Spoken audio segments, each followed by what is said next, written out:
Hey guys, today's video I'm going to show you how you can post on CapCut. So first of all, tap onto your CapCut and open it. So what you should know before posting on CapCut is that you need to be a creator first. So if you would like to apply for a creator or CapCut Creator, select Me section, select Apply to be a creator. In here you're going to have to fill up a small form. And likewise, what you have to do is type in your date of birth, email, link your TikTok account, type in your social media handle, and check this box, then select Submit. It will take around 1 to 2 business days for CapCut team to review and select you as a CapCut creator. And once you do so, what you have to do is, each and every time that you edit a video, let's say you edit this video and export it, right? Once you're done exporting, it'll ask you if you would like to post as a template.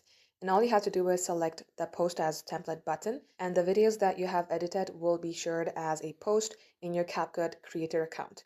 And also be noted, this all happens if you get selected as a CapCut creator. Thank you all for watching, guys. We will catch you up in our next upload.